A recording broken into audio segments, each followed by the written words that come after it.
Hello, welcome to our presentation on traffic tickets.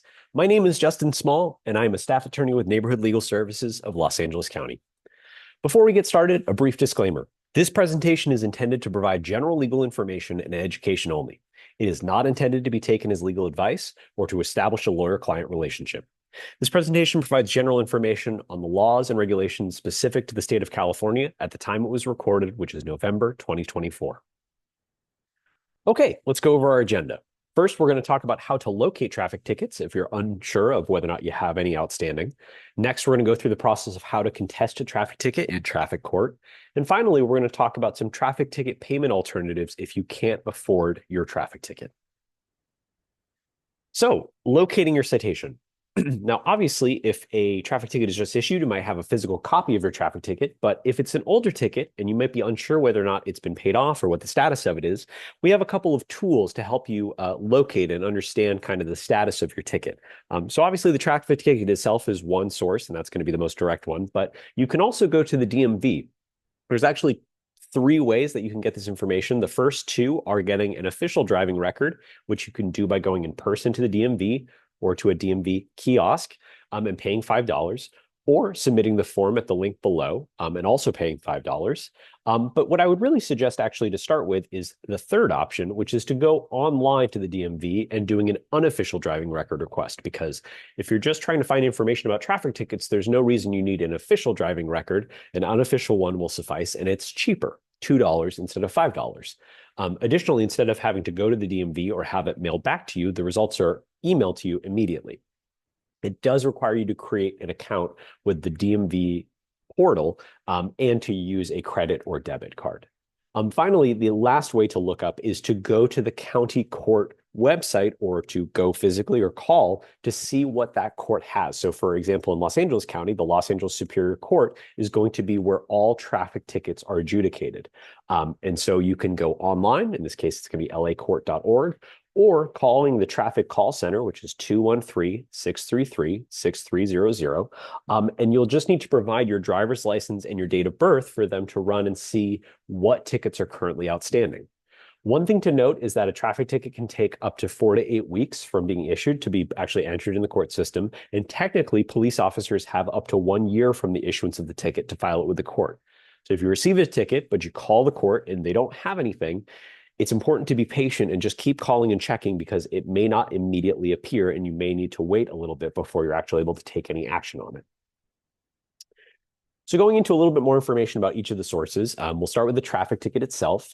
Important information, the citation number is always going to be the sort of tracking number that tracks the case. It's what you're providing to the courts or to the DMV for them to associate and understand kind of what ticket you're talking about. The middle section is going to have the violation you're alleged to have violated. In this case, this example, CVC stands for California Vehicle Code, and 22349 is the general statute for speeding. So if you're curious as to what the officer is alleging on the ticket, it's important to actually go and look up the vehicle code section or whatever code section that you're alleged to have violated to actually see what the elements of it are in case you're interested in contesting. Additionally, with traffic tickets, tickets can be both infraction or misdemeanor level offenses. So obviously a misdemeanor is a criminal offense in which you're entitled to representation, public defender if you can't afford one. But an infraction, which is most traffic tickets, does not have that same protection. You are not entitled to representation, and most people represent themselves in traffic court. But it's just important to know that when the officer hands you your ticket, if that M box is checked, even if it's a traffic ticket, it still may be a misdemeanor criminal case. And so in that case, you should consult an attorney and seek legal criminal defense. But again, the vast majority of traffic tickets are infractions. But really, the most important part of a traffic ticket is on the bottom here, and that's going to be the signature. So, when you're issued a traffic ticket, the officer will release you on your own recognizance. And part of the agreement is that you sign the traffic ticket, and that signature is actually a legally enforceable promise. It's a promise to do something or take some sort of action before the appearance date on the ticket. Again, the court address on the bottom is going to be where the ticket is going to be heard. And that appearance date is not actually a hearing setup. You're going to have to call the court and actually set up an arraignment or set up a day to resolve the ticket, but you need to do it before this date. You may be eligible to get this date extended And generally, in LA County, you can get a ticket extended for 3 months one time with no questions asked.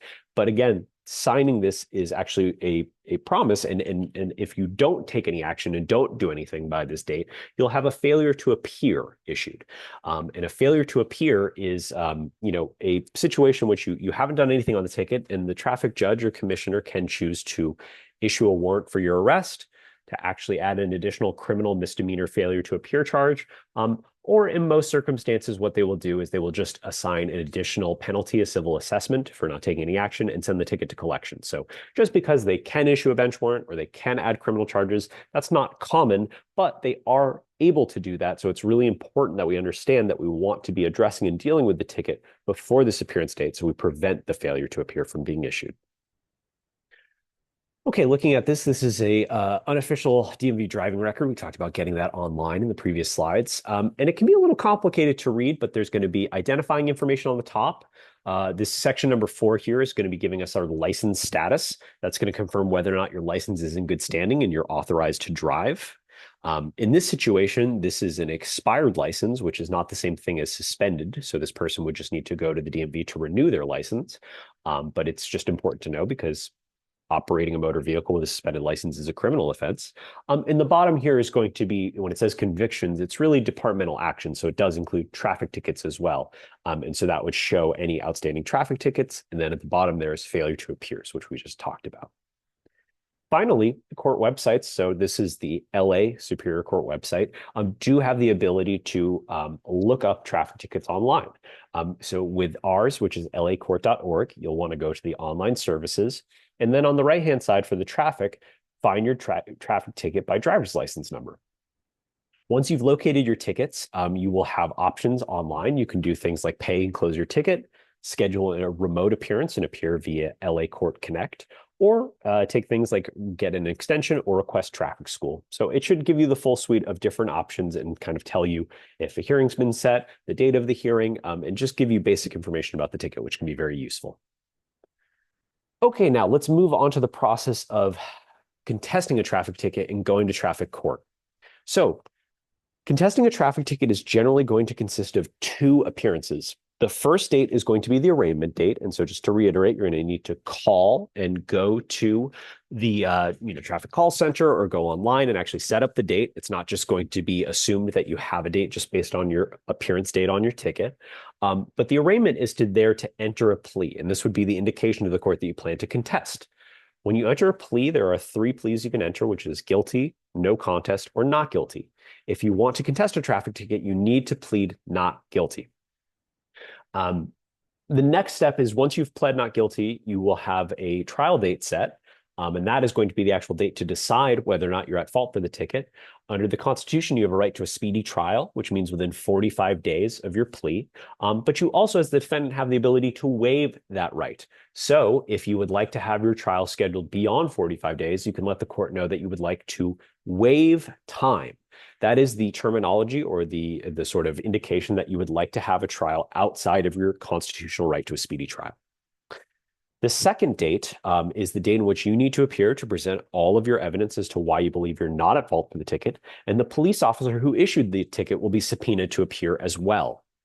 If the officer who does not appear, you will have deemed to be shown up and carried your burden. And if the officer is not there, most situations, the judge or the commissioner will dismiss the ticket because your side is ready to go. You have your evidence and there's no contrary evidence. But if both parties are there, then it is going to be your opportunity to tell the judge or commissioner why you believe you're not at fault. So in general, it's important to bring all evidence that you need for that day. I do encourage you to bring hard copies because you may not be able to project things digitally. Some courts do allow it, but others do not. And if you have any witnesses or anybody who is going to be giving a statement, they need to be with you, or they need to write that statement in the form of a declaration, and you need to bring it with you. Generally, traffic court trials are going to be very short. The average one is less than 15 minutes. The officer will go first and present their information. You'll have the opportunity to cross-examine and ask questions of the officer, and then you'll be able to present your evidence. Now, again, because most people represent themselves in traffic trial, it is a very informal process. You do not need to be a lawyer, and you do not need to have a legal degree to prosecute your case and show why you're not at fault. But you do want to be very careful to listen to the judge, take time, and prepare ahead of time so you know exactly what you're going to say.